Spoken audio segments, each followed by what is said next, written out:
are home to over 100,000 people. Both of Scotland's biospheres have received funding from our enterprise agencies, and we support the biosphere approach to community empowerment through the environment, where that is chosen and sustained by a local community. Eleanor Whittam. The Galloway and Southern Ayrshire biosphere, which covers my constituency, has significant support from South of Scotland Enterprise, local government, a range of private businesses, environmental NGOs and community representatives, and that this as a UNESCO biosphere is identified in the local development plans and regional spatial strategies for Ayrshire and Southern Scotland. Does the Minister agree with me that it is a great shame that the UNESCO biospheres appear to have been missed in the draft National Planning Framework 4? And in recognising the importance of the key strategic values that they lead on in terms of sustainability and contributing to the wider social, economic, environmental and tourism aspirations of the area, can the Minister commit to ensuring that UNESCO biospheres are truly recognised and are highlighted in the new National Planning Framework 4? Minister. Thank you. Yes, in line with the member's comments, the Scottish Government agrees that participation can build communities' ability to tackle the challenges and to sustain a healthy, vibrant community. The UNESCO Man in the Biosphere programme is based on that bottom-up, stakeholder-driven initiative, and as such, biospheres are inherently an initiative which must be developed and sustained locally. However, the draft National Planning Framework 4, while it doesn't specifically name the two biosphere reserves, does clearly set out that local development plans should identify and protect locally, regionally, nationally valued natural assets, landscapes, species, habitats.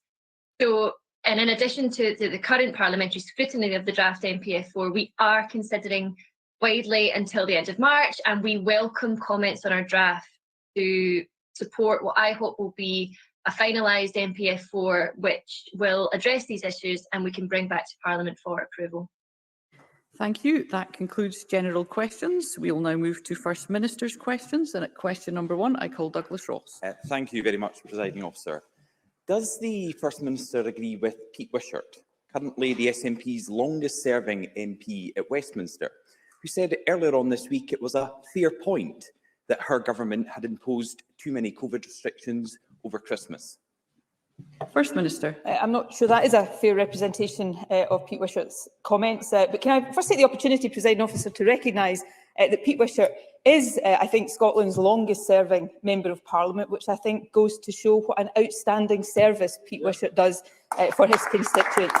And let me take the opportunity, and I'm sure Douglas Ross will join me in paying tribute to his public service. I think we introduced a series of balanced protective measures over the Christmas period, coupled with the extraordinary response of the public, changing their behaviour, and of course the extraordinary success of the booster programme. We are thankfully now in a better position than we might have been when we were looking ahead before the Christmas period.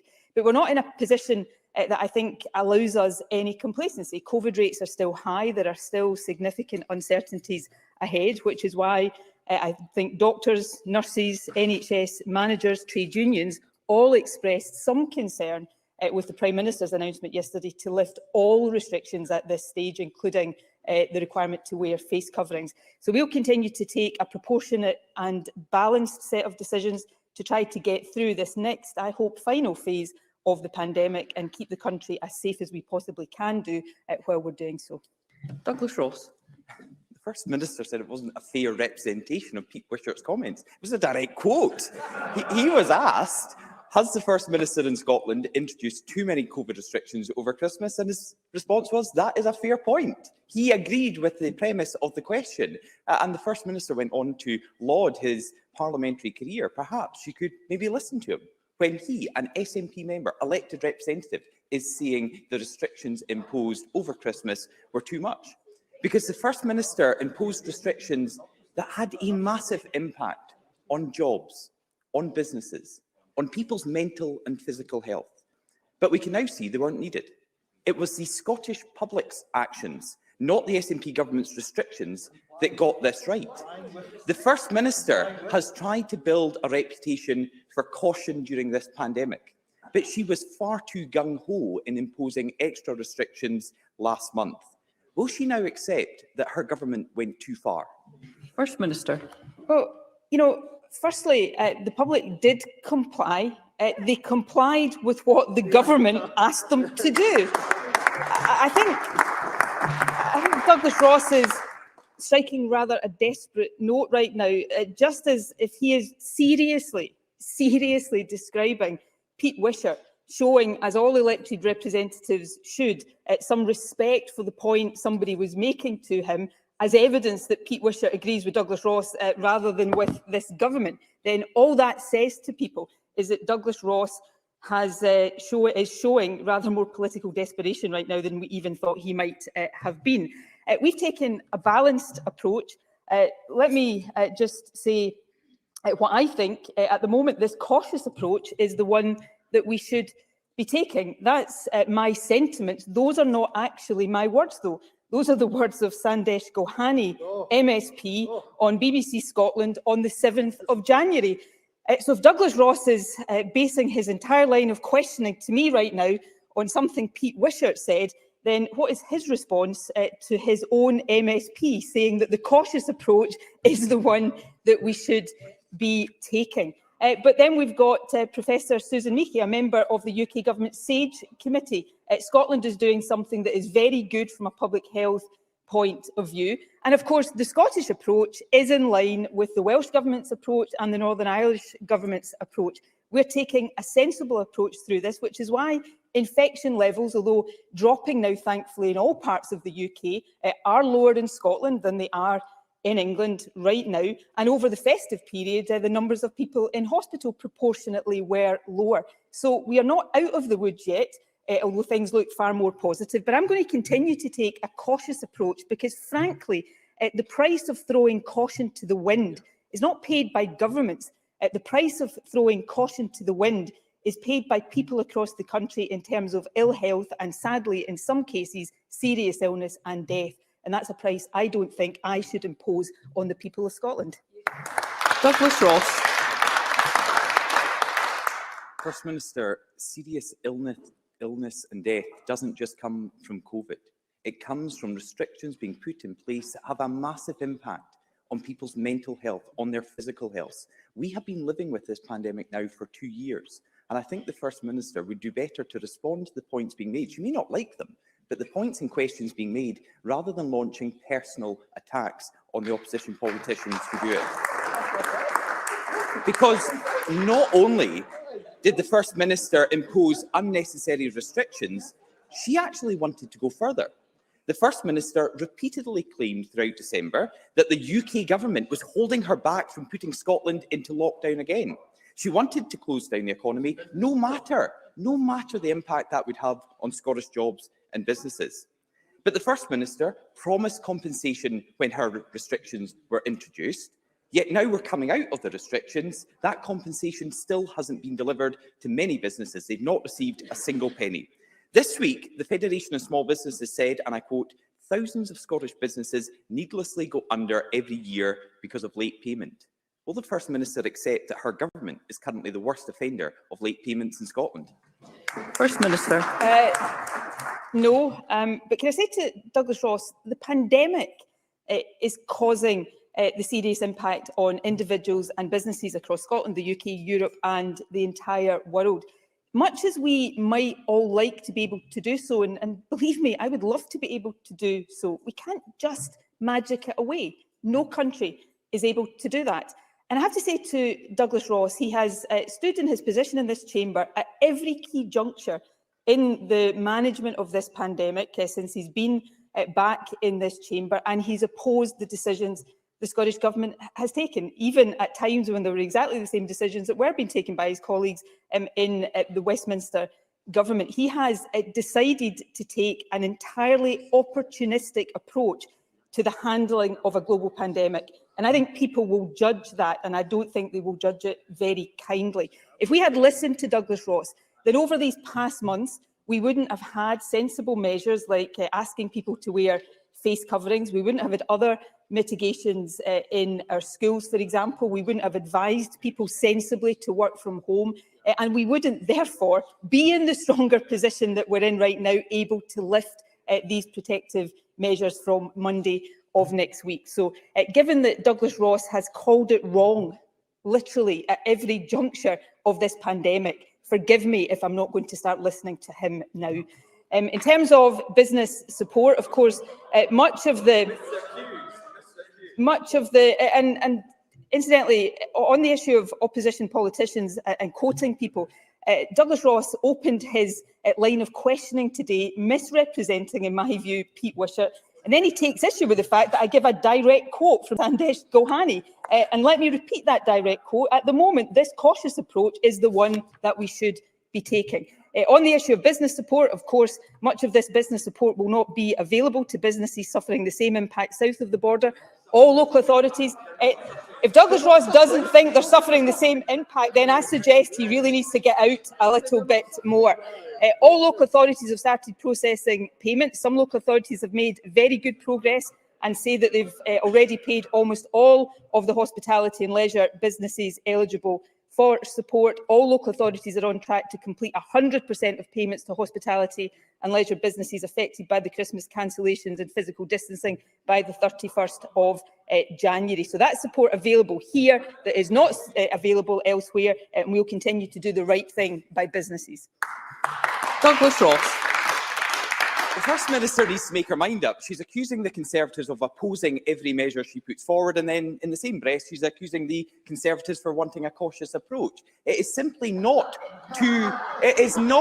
opportunistic to trust the people in Scotland, to trust that they can learn to live with COVID rather than having to live with her government's restrictions, which are having a massive impact on jobs, on businesses and communities across Scotland, and they're not getting the money or the support that they were promised.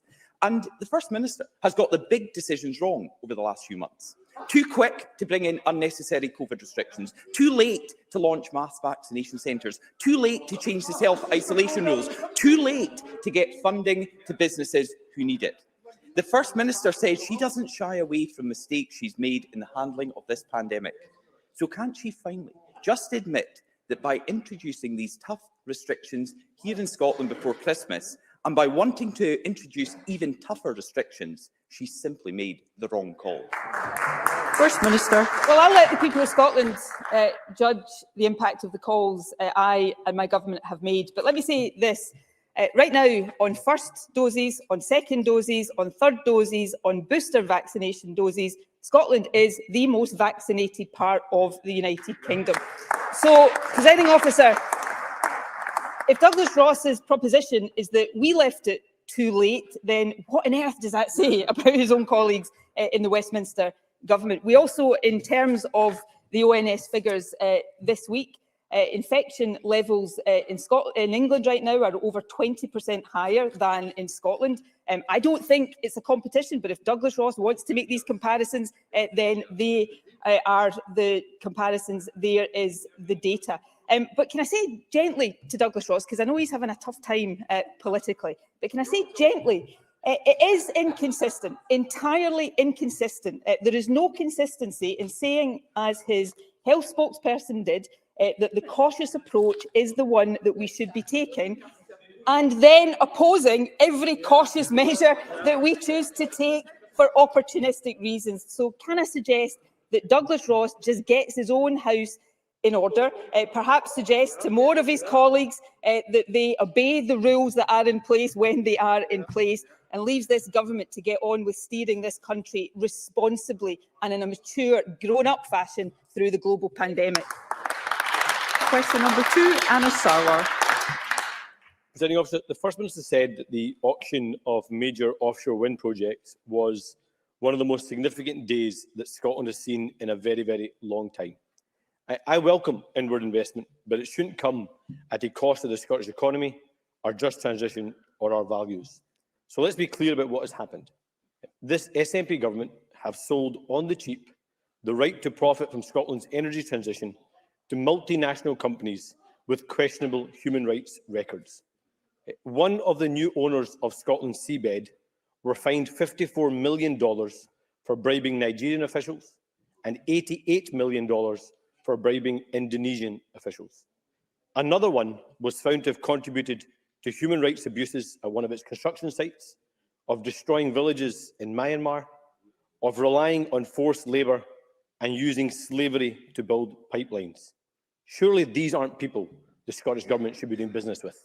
First Minister. Crown Estates Scotland made the decisions on the companies, the consortiums that would be awarded the status to develop projects around our coast. They have appropriate processes in place to do due diligence. But this is one of the most exciting things for Scotland in a long, long time, which probably is why Scottish Labour has been so negative about it. Not only does this give us the potential to meet our own energy needs from renewable sources, it positions us with the ability to be a major exporter of renewable energy, including green hydrogen, and it gives enormous potential for our supply chain. The estimate is for every gigawatt of power that will be generated from these projects, there'll be £1 billion of investment in our supply chain. And for the first time, of course, companies have had to set out in statements what they will do to support our supply chain. So this is good news. There are complicated consenting and planning processes that lie ahead, but this offers massive potential to Scotland, and it's potential we intend to seize with both hands. Anna Sarwar. I agree with the opportunity, but values matter. Just last week, the SNP were right to accuse the Tory government of tolerating human rights abuses as a price worth paying to secure deals for the UK. This week, the SNP has done the same. So what Nicola Sturgeon, in effect, is saying, it's bad when the Tories do it, but it's OK when the SNP do it. There's another concerning part of this deal. One of the new owners of Scotland's seabed is the Swedish-owned, state-owned energy company. That state-owned Swedish energy company can now use their part of the Scottish seabed to keep energy bills down for people in Sweden. The First Minister once promised a Scottish state-owned energy company. In fact, this SNP government spent almost £500,000 of taxpayers' money on the project before scrapping the plans. Why is it that people of Sweden now own a bigger stake in Scottish energy supply and distribution than the Scottish people? The SNP, not stronger for Scotland, but stronger for Sweden. First Minister. Yes, Sweden is also an independent country with full control over energy, which of course this government and this parliament doesn't have, but that's a matter that Anna Sarwar might want to reflect on a little bit more. And of course, just today, the Cabinet Secretary for Net Zero is talking about the opportunities are in consultation for our plans for an energy public agency to steer these kinds of developments in the future. This is a thoroughly positive opportunity for Scotland, and no wonder then that Scottish Labour just wants to girn about it and be negative. That's what's characterised Scottish Labour for a long time, and it's why they're sitting over there these days, not there and certainly not here. Let me just repeat the opportunity to meet our own energy needs from renewable sources and to keep energy costs down, the opportunity to export renewable energy to other countries, the opportunity to grow a supply chain and create thousands, possibly tens of thousands of jobs, and of course the opportunity to raise revenues for the Scottish Government, for public services here in Scotland. From the lease options alone, £700 million, and then when these projects are operational, there'll be rent fees in addition to that. So this is a thoroughly positive opportunity, and perhaps Anna Sarwar, just for once, could find it within himself to be positive about the potential of Scotland. Anna Sarwar. I've said I welcome investment. I've said I welcome and recognise the opportunity, but this is such a desperate, poor reply. The First Minister often likes to accuse opposition parties of demonstrating a brass neck. That was a brass neck from the First Minister in that reply. Accused the Tories of bad values on human rights, accept human rights values as being part of the price worth paying for Scottish opportunities here. Because this is about the Scottish supply chain, Scottish companies and Scottish jobs. Because the sad reality is that this is an SNP government that doesn't understand economic development. Scottish bridges built with Chinese steel, Scottish wind farms with turbines built in Indonesia, Ferries not built with Scottish shipyards, but built in Poland and Turkey, and now Scotland's seabed owned by foreign multinationals with woeful human rights records. We've heard the list of promises from the First Minister before. A state-owned energy company promised, please. never delivered. Scotland's becoming a renewables like Saudi Arabia, promised but never delivered. 130,000 green jobs promised but never delivered. After 15 years, isn't it the case that this is an SNP government that has sold out Scottish jobs, sold off Scottish assets, and now sold out Scottish values? Thank you, Mr Sarwar. First Minister. I'm just sitting here reflecting, almost unbelievably actually, that Anas Sarwar has just accused me of behaving like a Tory. The day after his party threw open the doors to a Tory MP.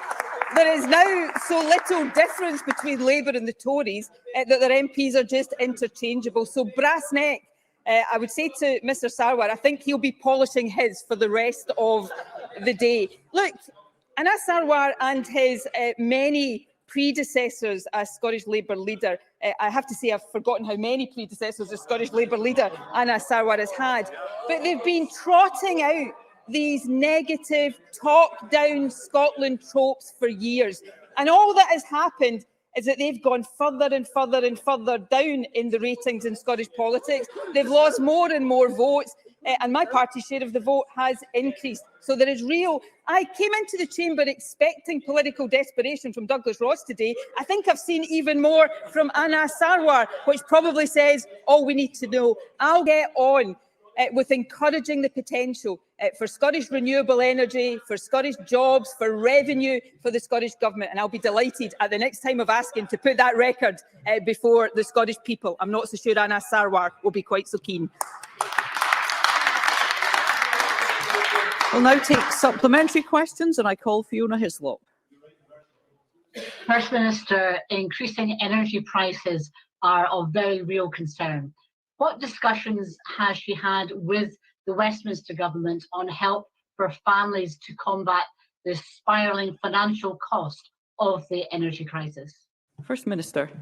Well, the energy crisis, the cost of living crisis, is increasing on a daily basis at the moment. It is of deep concern to this government. We're taking a range of measures ourselves through our £41 million winter fund, 7 new benefits aimed at low-income households, and of course shortly we will double the Scottish child payment. But of course key powers do remain reserved to Westminster. We have written to the UK Government countless times about poverty, and also just last week set out further actions which we have outlined that they must urgently take to tackle rising energy bills. But if a government, as is the case with the Westminster Government, is so busy trying to deal with self-inflicted sleaze and scandal and daily defections and deflections, then their focus is not on the cost of living crisis, it's on themselves. And this is both deeply regrettable and deeply serious, because they are right now neglecting the real issues that people are facing right across the country. Alexander Stewart. Thank you, Presiding Officer. First Minister, diabetes rates are rapidly increasing across Scotland, with diagnosis more than doubling in the last 20 years. Diabetes Scotland reported last week that access to the correct diabetes technology, such as insulin pumps, can be life-changing for patients, but just over 10% of 18-year-olds use them. The gap in diabetes outcomes between affluent and deprived areas in Scotland is widening. So can I ask the First Minister what urgent action can be put in place to ensure this worrying trend is reversed? First Minister. It is an important issue. We will work with Diabetes Scotland to take forward the findings of the report, making sure that there is both access to insulin pumps for young people, but for people of all ages is important, but also that they are used and they are used effectively is vital. We have made improvements in years gone by in this, and we will continue to focus on making further improvements for the sake of people across Scotland who live with that condition.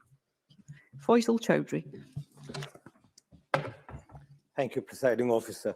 The First Minister will be aware of the anger in local authorities across Scotland that the Scottish Government is not planning to compensate them for the upcoming raise in national insurance, as councils in England and Wales are being compensated.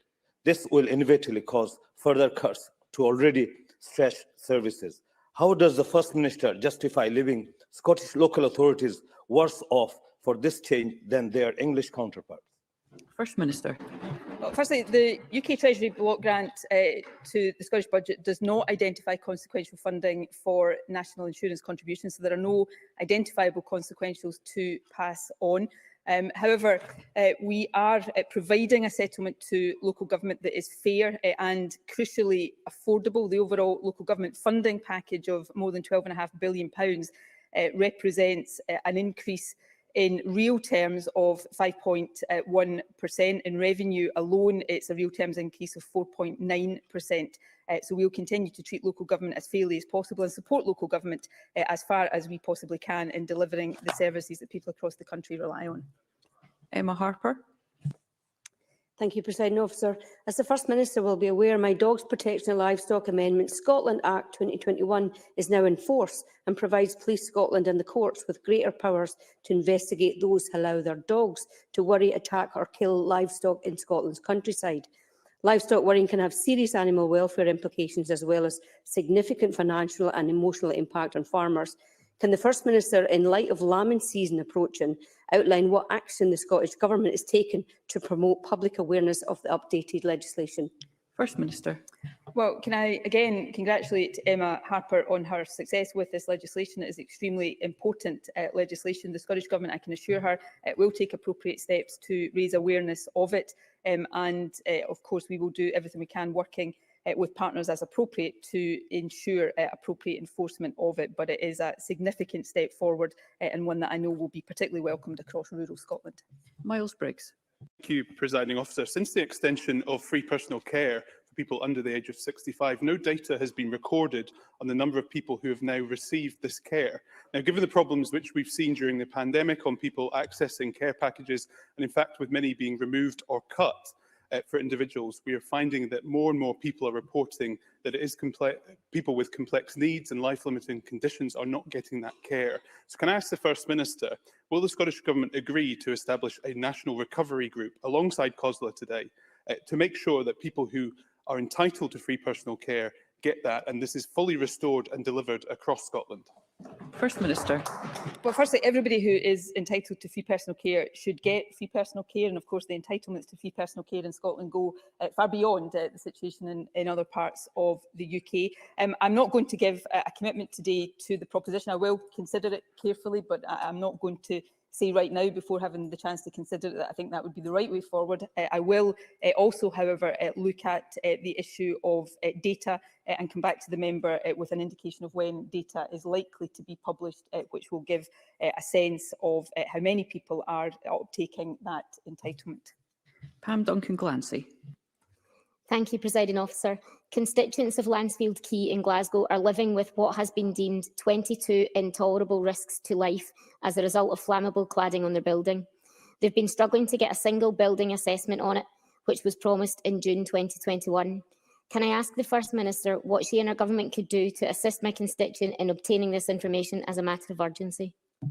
First Minister. Well, obviously, I know from my own position as constituency MSP here how important this is. The government is taking forward steps to ensure single building assessments. I will ask the Housing Minister to write to the member with a full update on that work and what the next steps in it are. Beatrice Wishart. Oh. Thank you, Presiding Officer. I'm having a hiccup with my glasses and the mask. Can the First Minister indicate what the Scottish Government's response is regarding the impact on Scotland of reports that the BBC licence fee will be cut after the current funding deal ends in 2027? First Minister. Well, I'm sure every member across this chamber from time to time will have gripes with or criticisms of the BBC, but the BBC is an important part of our broadcasting framework, and I think we should all defend the principle of public service broadcasting.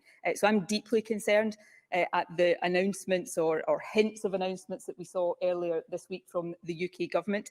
I suspect and I think there is some evidence that these were an attempt to divert attention from the Prime Minister's troubles, but nevertheless, I think all of us have to stand up for these principles and guard against this government and the damage it seems willing to do to key institutions, often just to try to save its own skin.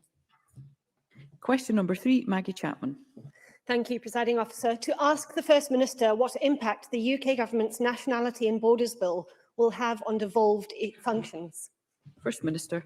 Well, the Scottish Government has profound concerns about this bill. We are currently considering its potential impact on areas that are devolved. If we conclude there is an impact on the legislative competence of this Parliament, we will lodge a legislative consent memorandum setting out the relevant provisions.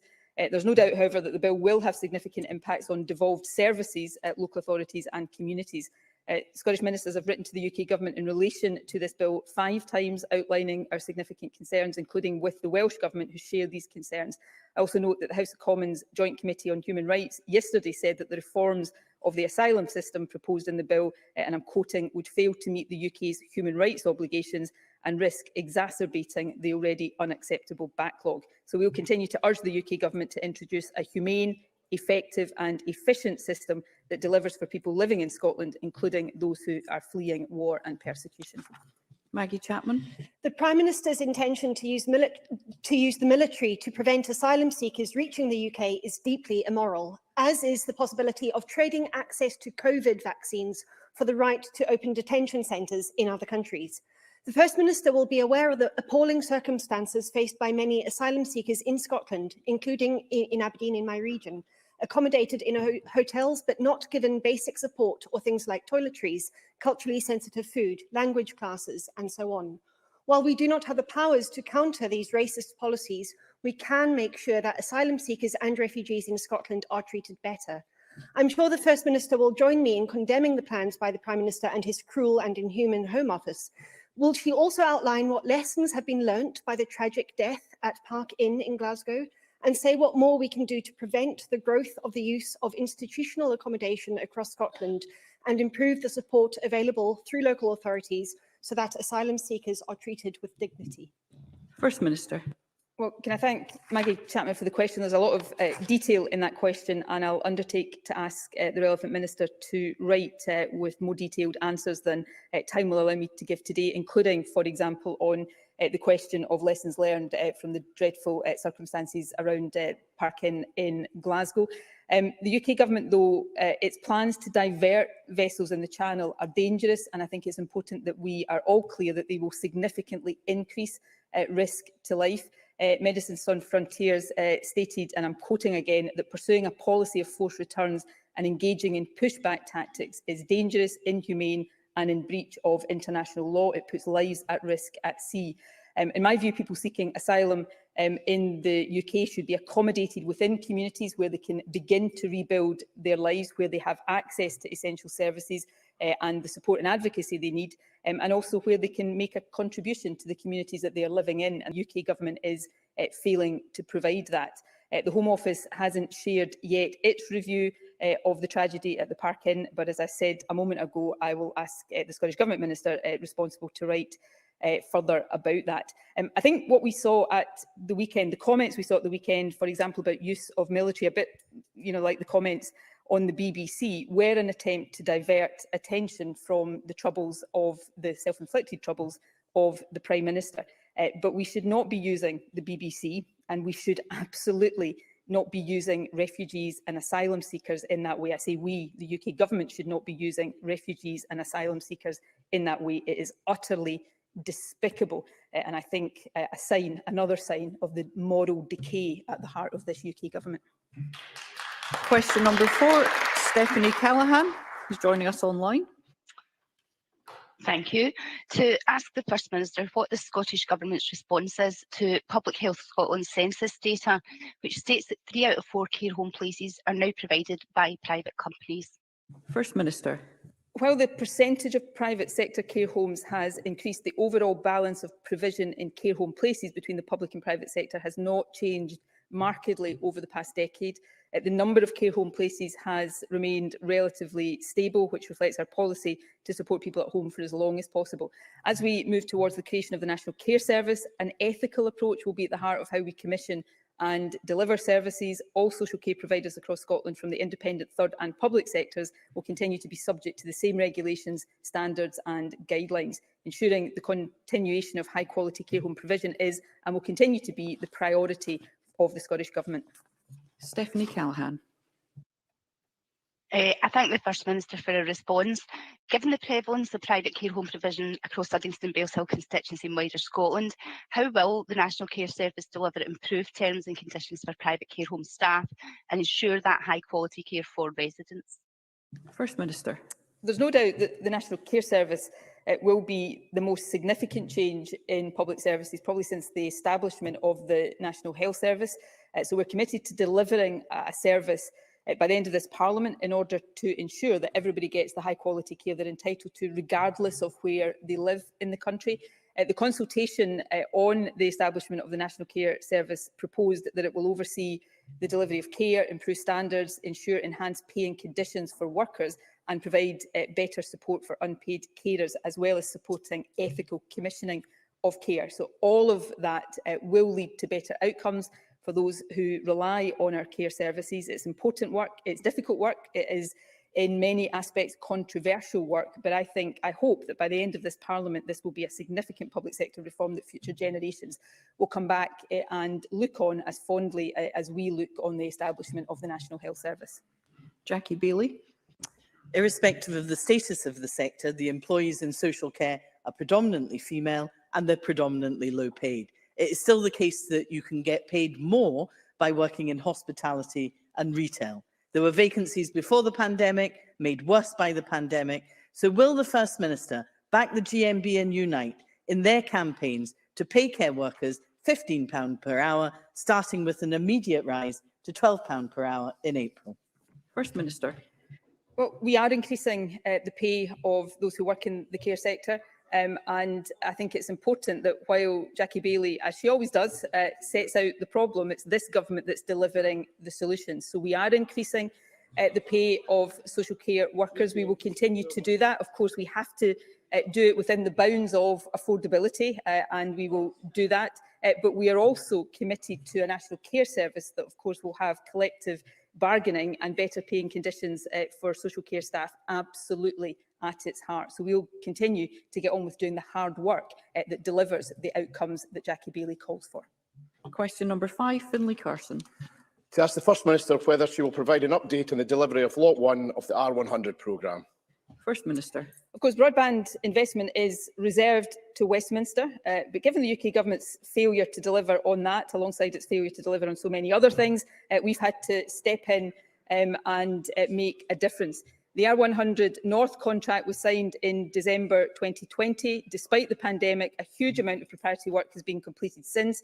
A remodelling exercise ensured that every connection delivered will be full fibre, and survey work for over 5,000 properties and 16 subsea cables, which will deliver vital backhaul connectivity to 15 Scottish islands. We anticipate by the end of June, the North Lot contract will have delivered over 4,000 connections. The R100 Scottish Broadband Voucher Scheme also ensures that everyone who wants a superfast broadband connection now can have one, with around 750 connections already delivered in the north of Scotland. Finlay Carson. Thank you. Not surprised by your response, and no doubt you will continue to try and fool the public into believing that the rollout of broadband is reserved and matter. And that line is wearing very thin. The practical rollout of broadband is devolved to the Scottish Government. And that line, as I say, is wearing things like the patience of the people in rural Scotland. The SNP talked up this scheme as reaching 100%, but rural communities are not getting what they're expected. Nearly 37,000 properties in Lot 1 will not get fibre from the main scheme. And the voucher scheme you talk about is delivering nothing, with only 4% of uptake so far. So the First Minister surely should rename the R100 scheme, promised by the SNP, as the R40 scheme, and it's 5 years late. The SNP promised their flagship R100 scheme would be delivered to everybody by 2021. Will the First Minister now apologise to the people and the businesses in rural and remote communities who might not get connected at all, and most of them won't get connected until 2027? First Minister.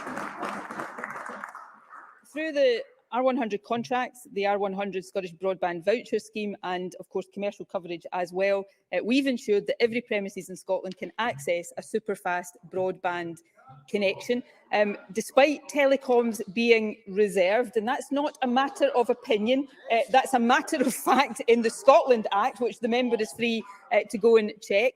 To date, the UK Government's contribution to the R100 programme totals £31.5 million, 5% of the total, compared to £579 million invested by the Scottish Government. And the UK Government's own project, Gigabit, has yet to award a single procurement contract.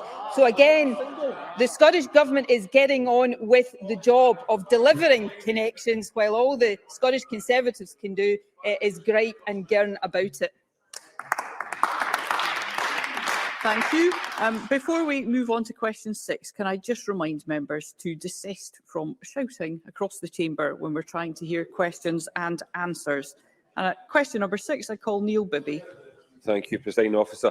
To ask the First Minister what the Scottish Government's response is to ScotRail's plans to cut ticket office opening hours at 120 stations and to close free ticket offices entirely. First Minister. The aim of this review is, of course, the modernisation of railway stations. Clearly, to most people, technology has changed how people want to access information and tickets. But of course, we also need to acknowledge the importance of local staff services on the ground where and when they are needed. This consultation offers the public the chance to have their say on how to provide an efficient, modern service for the future, and we would encourage people to get involved. We'll await the consultation findings before any final decisions are made on the proposals. Neil Bibby. Ticket office staff play a crucial role in making our railway safe and accessible, and many go above and beyond, such as Dalmuir workers whose quick thinking recently saved a life. A properly staffed rail network is central to reducing car use and meeting Scotland's climate ambitions. Yet under this government, rail is being undermined. ScotRail is cutting 300 services per day. Fares will be hiked up by 3.8% next week. Ticket desks are shutting, and there is still no fully integrated smart ticketing for passengers.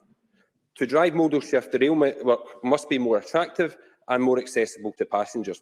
So will the First Minister stop these ticket office closures? First Minister. We'll consult on what a modern system of railway stations and offices looks like. I absolutely agree about the importance of ticket office staff, and where they are necessary, it's important to recognise that. But everybody knows that at many railway stations now, the ticket process is automated, so we have to reflect that on how these services are delivered in future, and it's right that we consult properly so that we come to the right balanced decisions. We're investing heavily in our railways. We will continue to do so to ensure that it provides a service that people in Scotland need and have a right to expect and that they deserve. And also, just to continue this theme of opposition parties calling for things, but this government getting on with delivery. Of course, it's this government that is in the process of bringing ScotRail into public ownership, delivering the nationalisation that Scottish Labour only talks about. John Mason. Thank you. Given that passenger numbers are dramatically down on the railways and ScotRail therefore depends on the public purse for an increased subsidy, does the First Minister agree that ScotRail does have to look at its costs and reduce them if possible? First Minister. We've got to make sure that we have a modern service, that we have a service that is efficient, and of course, for taxpayers, that we have a service that provides value for money. But we are supporting our rail franchises right now with more than £1 billion, including £450 million of additional funding via the pandemic emergency measures. And we will continue to do so to ensure that Scotland does have the railway service that it needs and deserves. And of course, as I said earlier on, we'll bring it into public ownership, which I think is something the majority of people will welcome. Brian Whittle. Thank you, Presiding Officer. First Minister, 50% of lung cancer patients are diagnosed at stage 4 with mortality rates high for this cancer. During COVID restrictions, there were 25% less people diagnosed and 25% less people in treatment. Does the First Minister recognise that COVID restrictions have a significant impact on many other conditions that will be felt long after the COVID pandemic has passed? First Minister. Yes, I do. I think, if memory serves me correctly, we had an exchange on this issue, a very important exchange on this issue last week. Early diagnosis of cancer and the earliest possible staging of cancer is vital. That's why we're investing so heavily in the Detect Cancer Early programme. It's why we have established or are establishing fast-track cancer diagnostic centres so that people with symptoms that are not the most common symptoms of cancer can get the same fast-track access and fast-track, we hope, diagnosis as those on the urgent suspicion of cancer referral pathway. So that is really important, and we're absolutely committed to ensuring the earliest possible diagnosis. Of course, staging is not the only thing that's important. We then need to make sure that people get quick access to high quality care and treatment, and that's a big part of our focus in terms of cancer services too. And Neil Gray. Thank you, Presiding Officer. With UK inflation hitting a 30-year high and energy costs spiralling for households with no action from the UK government, and the standard rate of universal credit having been cut by £20 per week by the UK government, can the First Minister outline what impact this has all had on her government's ability to meet her child poverty targets, and also whether or not she supports the Poverty Alliance's campaign to see the punitive welfare cap scrapped by the UK government? First Minister. Yes, I do fully support that Poverty Alliance campaign. I'll be blunt about it. The UK government is making the poorest poorer, and they're doing that knowingly, and it is utterly despicable. The removal of the £20 a week universal credit uplift has impacted some of the poorest families in our society. And these actions are making it more difficult for the Scottish Government to live up to our responsibilities to tackle child poverty. But we are doing more, doubling the Scottish child payment. The Scottish child payment, a child payment like the Scottish child payment, doesn't exist in any other part of the UK. And having established it, we're now taking steps to double it. So we're doing everything we can. But if we weren't up against the government pulling in the opposite direction, we'd be able to do more and have a much greater impact, which is, of course, the powerful argument for having all of these levers in the hands of Scottish governments and the Scottish Parliament, not leaving them in the hands of Westminster governments. That concludes First Minister's questions. There'll be a short pause before members' business.